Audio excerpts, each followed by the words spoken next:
Hey, this is Adriana in Long Beach, and in this video I'm going to be going over some of the details of Long Beach's new inclusionary housing plan. It is going to start as soon as January 2025, and there is some nuance to this particular inclusionary housing plan. It's set-asides, but done in a different way. So I'm going to go over it and talk about some of the lead up to it. Okay, so the city of Long Beach, California is one of the most housing segregated cities in California. And it is considering a policy which could start as soon as January 2025 to remedy that. The purpose of the policy is to A, increase affordable housing, and B, decrease housing segregation. The policy would mandate that developers developing in the wealthier areas of the city of Long Beach, like Bixby Knolls, Belmont Shore, would have to set aside 11% of the units that they develop to be affordable for people who make $48,000 or less per year. In addition, developers building units in the poorer parts of Long Beach, an example given is the Carmelitos area, where the median income is $12,000 a year, would have to set aside 19% of the units that they build for people making above the median, $85,000 or more a year. So that is the policy. Again, the purpose is to increase the amount of affordable housing and decrease housing segregation. So when we think of the word segregation, we usually think about race. But in this particular case, when we're talking about the inclusionary policy, we're talking about economic segregation. Now, obviously there's a lot of intersection between those two for historical reasons. But economic segregation, for the purposes of what we're talking about in the housing policy, is when low-income people are congregated in certain pockets of the city. These don't have to be ghettos. They're just places where there's a lot of poverty and there's divestment and lack of resources. To get a historical perspective on why Long Beach has low resource, high poverty areas, check out my housing video, Why Black People Can't Have Nice Things, the housing edition. It's actually in this playlist, and I welcome you to check that out. So the city of Long Beach developed a resource map based on research by other demographers. So this is the resource map, and what it's showing is it's called the TCAC opportunity map. And what it shows is regions that have characteristics associated with positive economic and health outcomes for low-income families, especially for children. So that might include things like parks, open space parks, the value of homes, the test scores of the schools, the proximity to good healthcare providers, the proximity to amenities, the proximity away from polluting industries. So the level of education of the average adult in the area. These are characteristics that might put an area high on, like where it says highest resource. So these are the characteristics of the darkest blue area. And then the lighter blue is high resource, moderate resource is the tealish color, and then low resource is the green, and then high segregation and poverty is the striped. So the city of Long Beach is telling developers, hey, look at this resource map and then use it as a template for where you're going to put the units that need to have 19% set aside for people making $85,000 a year or more. And I said the word people. I don't know if that's household, like, you know, the couple, or just one individual. So I'm not clear on that. So the striped areas would be the high poverty areas where you would do that. The low resource areas, which is the light green, would be where you would do that. And then the dark blue, which is the high resource and highest, and then the light blue is high resource, and then dark blue is highest resource. Those are the areas where developers would be, if they built a building, a residential building there, would be putting the 11% set aside for households or people who make $48,000 or less. The logic is, and this is logic based on numerous sociological studies, that money or resources follow money. So if you take a high poverty area, you take a low resource area, and you put more people in it that are high income, the resources, the amenities will follow those people. So that's the logic based on studies, based on data, not just gut instincts of the people of the city of Long Beach.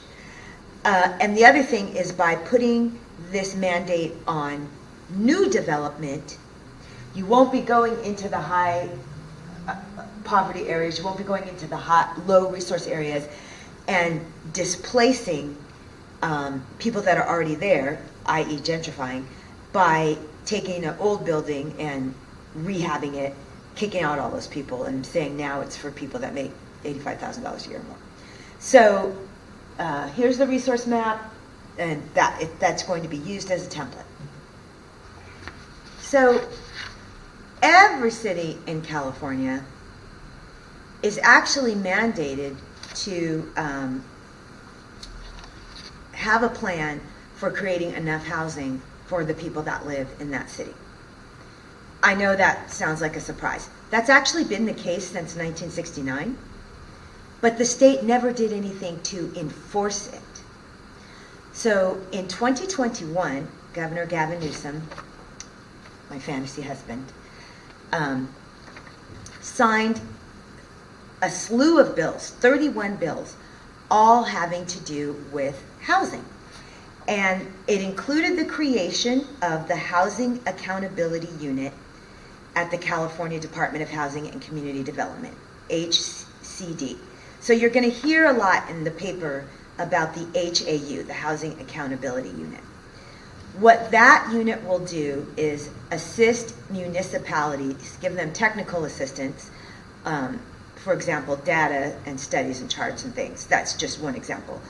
To help them comply with legislation mandating housing creation. But the other part of it is that this will be an enforcement agency that will be able to fine cities that don't comply.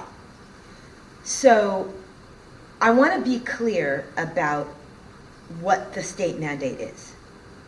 The state mandate is for cities to have a plan and implement a plan to create housing for all the people that live in that city or are going to be projected to be living in that city, including low-income people.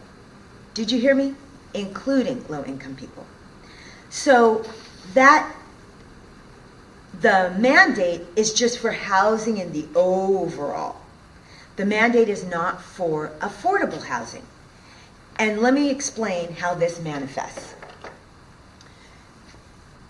If you have a super progressive city, like take a Berkeley, and they say, we want 25% set-asides. We've got a severe homelessness problem. We've got a severe problem with overcrowding for low-income families. And we want every new building, every remodeled from top to bottom building to have 25% set-asides for people making X above the poverty level. The state mandate says no, you actually can't do that. And the reason that you cannot do that is that you cannot put burdens on the developer that would rob them of profit, because this actually will disincentivize developers from building housing. So you cannot go as high as 25% set aside. That is too restrictive on the profit of the developer. You have to offer, other types of incentives, and I'll get into that in a different slide. So let's look at downtown Long Beach. There is building after building after building after building that's been built pre-COVID, right? In the 2 years before COVID, and then now, right? All these apartment buildings are going up, and people look at the prices, and they're like, what are they calling affordable? The city of Long Beach, could not stop these developments because of the part of that package of 31 bills basically told the city, anything you're doing to keep housing development from happening has got to stop. I mean, that's the basics of it. There were 31 different bills. But basically, it was like, we need more housing, quit getting in the way. You can't do this to stop it, you can't do that to stop it, just all kinds of things, right? So there's that. But on top of that, the city of Long Beach could not demand a high number of set-asides for affordable housing. So the developers just come in here and do what they feel like doing, and that's how you get new buildings where a studio is costing $3,500 and a 2-bedroom is costing $6,000. That's at the Current, which is right there on Ocean. So that's the reason that this is developed in this way. As we go forward, I'll tell you what types of incentives the state is suggesting that cities offer, and I'll tell you what Long Beach itself is doing. Okay, so you're like, Adriana, I understand why the city would say, hey, if you're going to build a new building, set aside 11% of the units to be for affordable housing. But tell me again why the mandate includes having to put housing for higher income people in the poorer areas. And this has to do with the mandate as well. There's two reasons. The first is historical realities. And those have to do with why Long Beach has pockets of poverty and low income in the first place. And I have an entire video on that that's in this playlist, and I welcome you to please look at it. The second reason is the actual mandate. One of the incentives that the state encourages municipalities to use to incentivize developers without putting a burden on developers is called offsets. So I'm a developer and I build fancy schmancy, high-end, people with a lot of money apartment buildings like the Current. I'm not picking on the Current, it's the tallest thing on Ocean. So everybody knows what it is. Then I actually give money to a completely different developer who specializes in building affordable housing.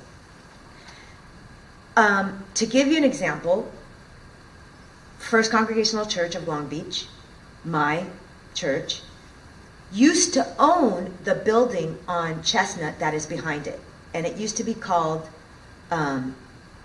Pilgrim Place.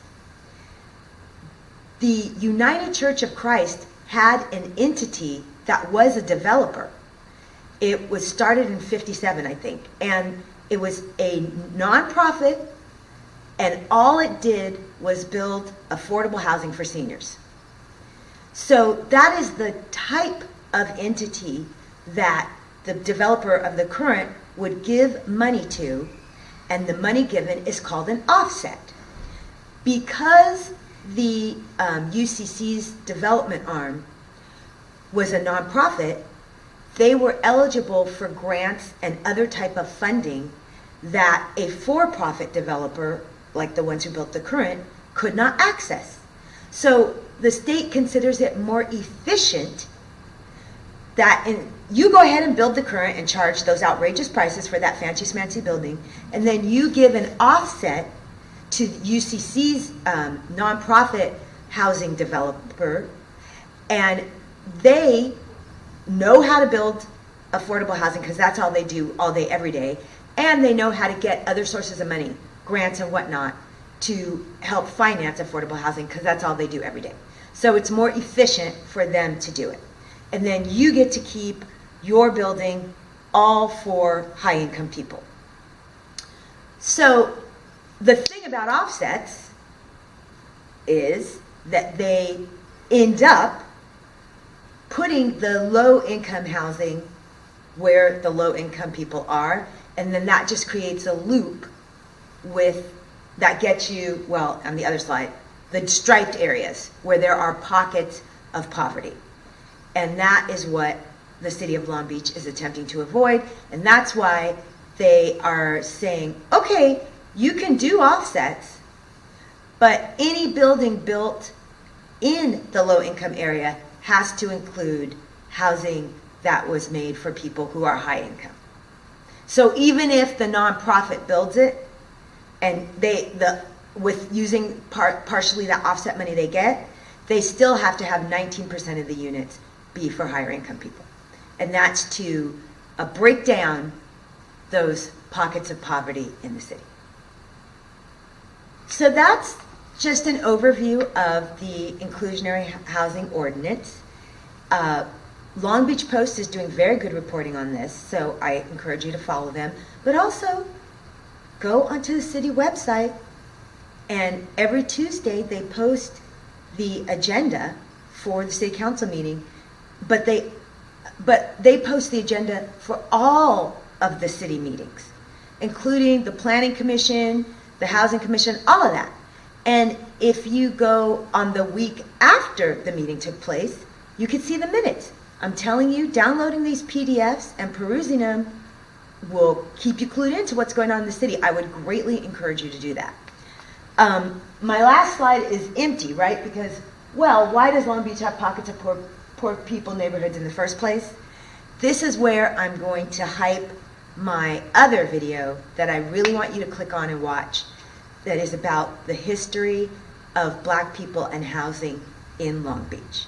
Because, as I said previously, the past is not past, it is prologue, and you need to watch this video.